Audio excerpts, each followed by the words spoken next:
Alhamdulillahilladzi anzalas sakinata fi qulubil mu'minin wa huwa yahdina ila siratil mustaqim. Asyhadu an la ilaha illallah wahdahu la syarika lah wa asyhadu anna sayyidana wa nabiyyana Muhammadan abduhu wa rasuluh alladzi la nabiyya wa rasula ba'dah. Qala rabbi shrah li sadri wa yassir li amri wahlul 'uqdatam min lisani yafqahu qawli wa ba'd. Yang sama kita hormati dan muliakan BKM Masjid Nurus Salam, yang sama kita hormati dan muliakan pembina Majelis Zikir Al-Muhasabah yang telah berhadir dan berbicara di hadapan kita bersama. Mudah-mudahan dengan kehadiran beliau kita berbahagia pada hari ini. Yang sama kita hormati dan muliakan Ketua Majelis Zikir Al-Muhasabah dan seluruh kawan-kawan jajaran Al-Muhasabah yang berhadir pada hari ini. Teristimewa ibu-ibu, ibunda kami sekalian, semoga kita semua yang hadir ini dimuliakan Allah Subhanahu wa Ta'ala. Bersyukur kita kepada Allah dengan mengucapkan alhamdulillahi rabbil alamin, berselawat kepada Nabi sallallahu alaihi wasallam dengan mengucapkan Allahumma shalli ala sayyidina Muhammad. Bapak Ibu jamaah yang dirahmati dan dimuliakan Allah, ibu-ibu, ceramah ini mau panjang atau pendek? Ibu suka yang panjang atau pendek? Sedang ya? Oh iya. Baik. Pertama, ibu-ibu saya ingin sampaikan kepada kita bersama, hadir dan duduknya kita di pengajian majelis ini ada satu yang luar biasa yang Allah siapkan kepada kita, nanti akan diringankan azab di dalam kubur. Ada sebuah kisah, ada ibu-ibu baru meninggal, dimasukkan ke liang kubur, datang malaikat Munkar dan Nakir bertanya. Kalau bahasa kitanya, Bu, siapa Tuhanmu? Ibu itu diam aja terjawab. Malaikat tahu kalau yang tak tahu jawabannya, dia akan bilang ini betul diam aja. Akhirnya malaikat melapor kepada Allah, Tuhan, ada seorang hamba-Mu, ibu-ibu yang baru meninggal, kami bingung di mana Tuhan. Kata Allah, kenapa bingung? Kami tanya dia diam aja tak jawab. Kata Allah, coba tengok buku perjalanan hidupnya. Dibuka oleh malaikat. Ternyata ibu ini adalah orang yang paling rajin datang ngaji. Belum lagi dibuka masjid, dibukanya. Belum lagi dikembang tikar dikembangnya. Belum hidup mik pun dicoknya, diumumkannya. Apa kata ibu itu? Ibu-ibu sekalian, hari ini pengajian jangan dilupakan, karena ini kewajiban. Yang rajin-rajin mulailah satu persatu datang. Yang malas dijawabnya dari rumah. Ini masalah. Apa kata di rumah? Ibu-ibu, aku tak ngaji karena aku sibuk nyuci celana suami. Tadi malam mempol 2 kali. Suka-suka ya, karena malas datang ngaji ya. Jadi ternyata hadir duduk kita dalam majelis ini, insya Allah nanti akan diringankan di alam kubur.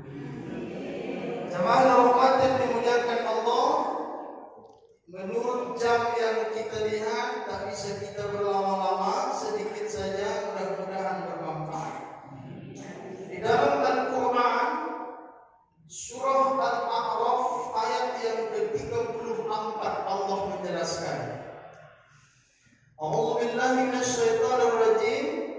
Wa likulli ummatin ajal.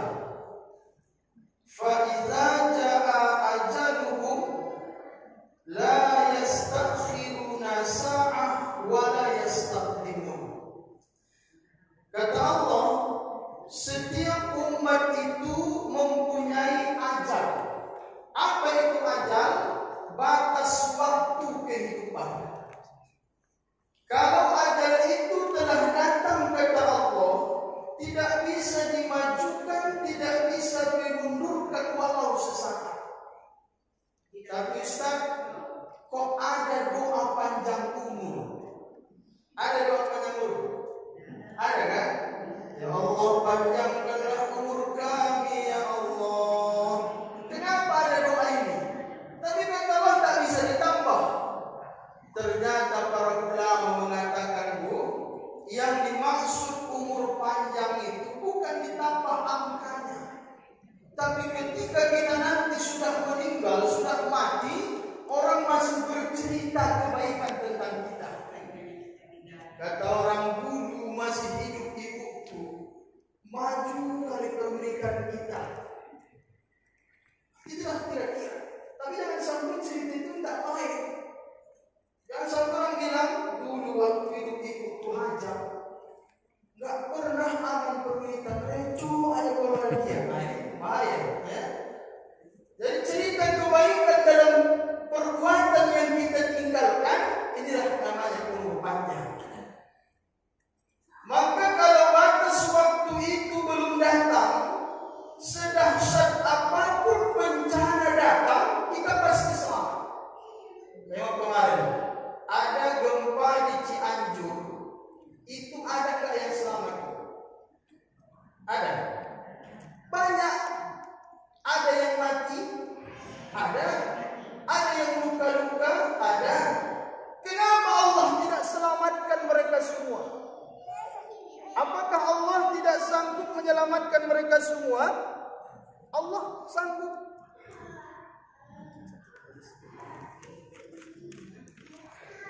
Jangan lama-lama. Baik.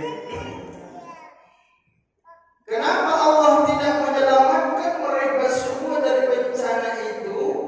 Karena memang batas waktu mereka telah sampai. Kalau batas waktu belum sampai, sedahsyat apapun kita kecelakaan di jalan, pasti selamat. Pasti selamat. Tapi kalau batas waktu itu sudah sampai, kita duduk santai di rumah bersama keluarga, pasti mati. Kira-kira kalau bahasa saya mati, kasar apa itu? Kasar? Enggak? Kasar ya? Nah, yang mengatakan mati itu kasar, sebentar lagi zuhur ganti doa iftitahnya. Ya. Inna sholati wa nusuki wa mahyaya wa mamati. Kalau kasar mati berarti sopan itu sholat kepada Allah. Jadi diganti. Inna sholati wa nusuki wa mahyaya wa mamati. Kalau rasa mati kasar ganti itu ya. Nah, baik. Zaman Ramadan dimuliakan Allah Subhanahu wa ta'ala, maka Allah berpesan kepada kita dalam Al-Quran, sebelum masa itu datang, wa tazawwad, berbekallah. Apa bekal yang baik? Bertakwa kepada Allah. Takwa itu salah satunya hadir di majelis ini, termasuk bertakwa kepada Allah. Zaman Ramadan Allah, baginda Rasulullah sallallahu alaihi wasallam adalah manusia yang paling suci. Tidak ada satu manusia yang paling suci di dunia ini melainkan Nabi kita Muhammad. Kalau kita luka tangan, darah keluar, baju kena, boleh nggak sholat? Boleh nggak? Enggak. Kenapa enggak? Darah kita najis. Darah Nabi suci. Di waktu Nabi selesai berbekam, ibu pernah nengok orang berbekam?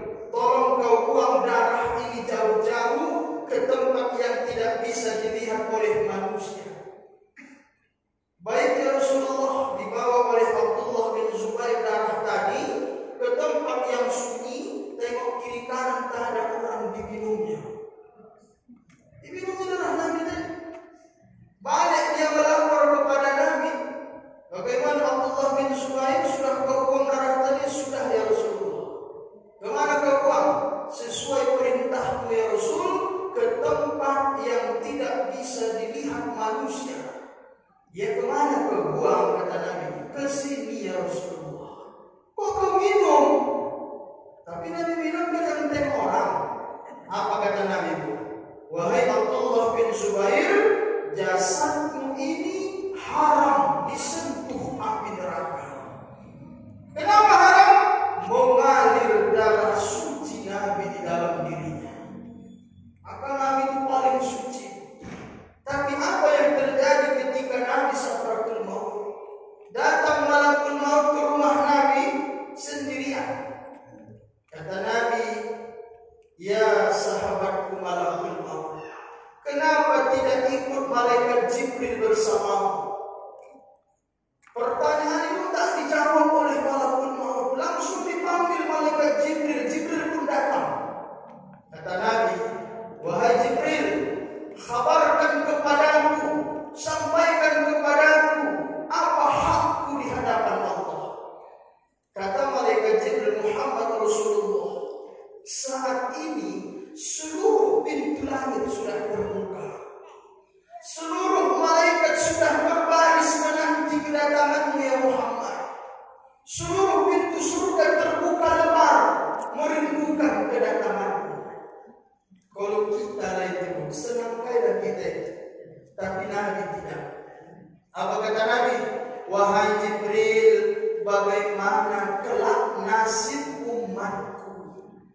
Bayangkan dulu, di saat beliau akan menghadapi kematian, Rasulullah masih ingat kepada kita. Begitulah sayangnya Nabi sama kita. Makanya carilah kasih sayang Allah yang abadi dengan kasih sayang baginda Rasulullah. Kalau kasih sayang kita suami istri itu sebatas saja itu. Yakin ibu?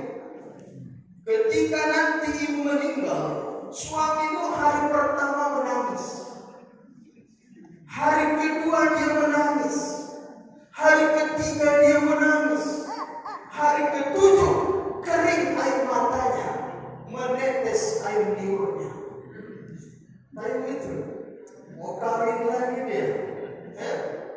Tapi kasih sayang baginda Rasulullah abadi sampai kepada Allah. Maka begitu datang waktu dan saatnya ajal, masa waktu baginda Rasulullah, ditarik ruh Nabi yang mulia oleh malakul maut dengan penuh lemah lembut dan kasih sayang. Apa yang terjadi bu? Kalau bahasa kitanya, keringat jagung Nabi itu. Keringat jagung. Kenapa keringat jagung? Menahankan rasa sakit sakratul maut. Begitu sampai ruh di tenggorokan, ya, bunyi dia bu. Kalau kira-kira bisa praktekkan begitu. Kenapa bunyi? Inilah puncak rasa sakit sakratul maut. Itu manusia yang mulia, tak ada salah, tak ada dosa. Bagaimana kalau kita hari ini banyak kali dosa kita, banyak kali salah kita, banyak maksiat kita? Bagaimana nanti kalau datang malakul maut? Kira-kira ibu kalau datang hari ini sekarang malakul maut sudah siap ibu? Belum? Belum ya? Kematian ini Bapak Ibu dirahasiakan Allah ada 3. Pertama, Allah rahasiakan kapan waktunya. Kita nggak tahu kapan waktunya. Boleh jadi Allah bentangkan kehidupan ke depan kepada saya 20 tahun lagi. Boleh jadi Allah berikan waktu kepada ibu 1 bulan lagi. Boleh jadi 1 pekan, boleh jadi 1 hari, boleh jadi 1 jam, mungkin sebentar lagi. Jadi nggak bisa tak siap, harus siap. Maka beruntung bersyukur kita bu, kita dibimbing oleh Allah datang ke masjid ini berzikir kepada Allah. Hanya sedikit orang yang pandai bersyukur itu. Apa kata Al-Quran? Wa qalilun min ibadiyash syakur. Mirip dalam sama itu. Mirip ya? Kalau pernah ngaku aja udah senang deh. Oleh Allah, sedikit sekali hambaku yang pandai bersyukur. Allah gak berhenti sampai situ. Allah sambung yang lain. Apa kata Allah?